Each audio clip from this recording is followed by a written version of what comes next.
What defines stupidity in a man? According to Carl Jung, it's not his education level or IQ score, but how he lives, how he handles pressure, how he responds to truth, and, most importantly, how willing he is to evolve. Jung understood something few do. Stupidity in men is not about how smart you are. It's about how unconscious you are. A man can be intellectually gifted and still destroy his own life through repeated emotional immaturity. He can build a career, start a family, gain power, yet remain psychologically underdeveloped. He can sabotage relationships, lose respect, and repeat the same painful patterns, all while thinking he's right. That is the tragic genius of unconscious stupidity. It hides behind a mask of competence. Carl Jung revealed that these destructive patterns come in subtle forms. They're not always loud or obvious. Often, they show up in daily habits, conversations, reactions. And if you don't confront them, they quietly erode everything meaningful in your life. This video isn't about shaming men. It's about awakening them. It's about recognizing the psychological traps that keep you stuck, small, and emotionally enslaved. It's about bringing the unconscious to light. Because until you make the unconscious conscious, Jung warned, it will rule your life, and you will call it fate. Let's explore the 7 signs of a stupid man through the lens of Jungian psychology. If you recognize any of these in yourself, don't panic. Awareness is the first step to transformation. But if you deny them, defend them, or project them onto others, you're choosing to remain psychologically asleep. Sign 1. He reacts before thinking. The first marker of male stupidity, according to Jung, is the inability to pause. The man who instantly reacts, without reflection, without analysis, is not demonstrating strength. He's exposing the weakness of an untrained ego. This man confuses speed with intelligence. He believes that acting fast makes him competent. But in truth, it just reveals how easily he's controlled by emotion. When life throws challenges his way, he doesn't pause to think. He attacks, defends, explodes, or retreats. He interrupts in conversation. He lashes out at criticism. He makes decisions in business or love based on immediate emotional reactions, not clarity or strategy. His nervous system lives in survival mode. Jung saw this as evidence of an underdeveloped ego complex. It's not that he lacks emotion, it's that he lacks integration. He hasn't built the inner space necessary to hold tension. He doesn't know how to feel an emotion without becoming it. He doesn't know how to delay gratification or observe before acting. This isn't masculinity. It's a tantrum in adult form, and it's rooted in fear, the fear of feeling vulnerable, uncertain, or wrong.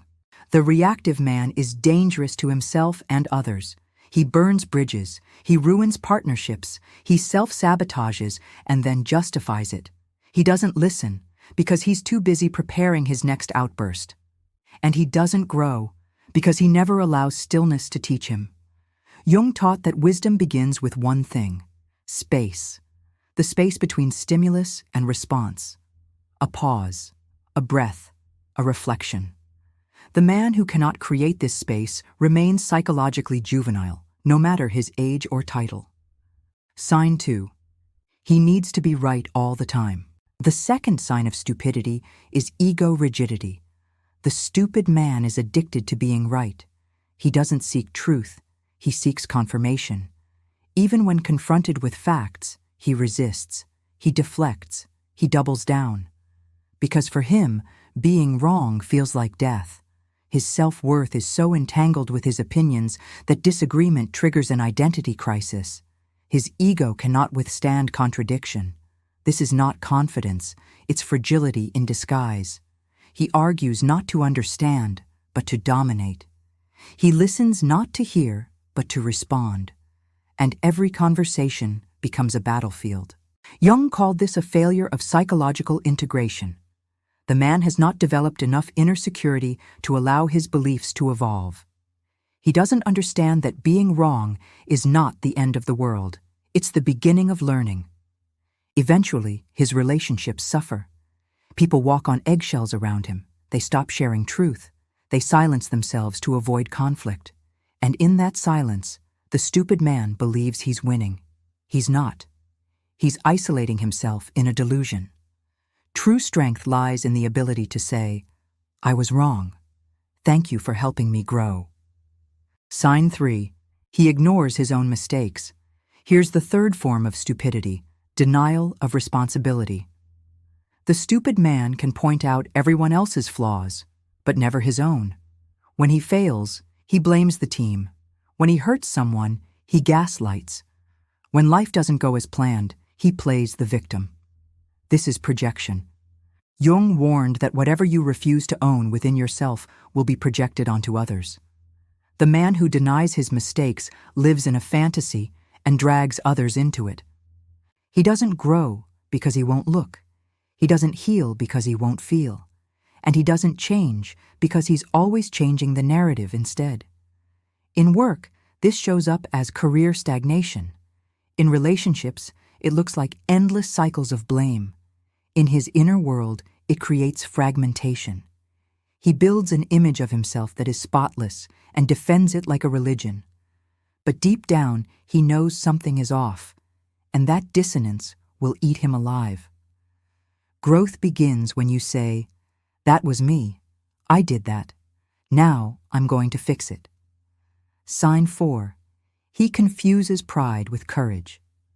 The fourth trap is the most misunderstood: pride masquerading as strength. The stupid man believes that never admitting defeat makes him powerful, that apologizing makes him weak, that backing down makes him soft. He doesn't understand the difference between ego and bravery. Real courage, Jung said, is vulnerability. It's showing up open-hearted in a world that punishes honesty. It's admitting when you're lost. It's choosing growth over performance. The prideful man never asks for help.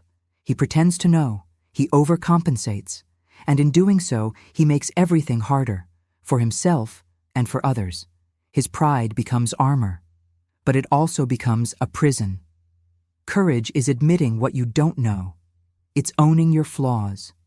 It's standing up for truth, even when it costs you image. The man who confuses pride with courage never becomes whole. He just becomes tired. Sign 5. He despises silence and reflection. Fifth, the stupid man can't sit still. He hates quiet.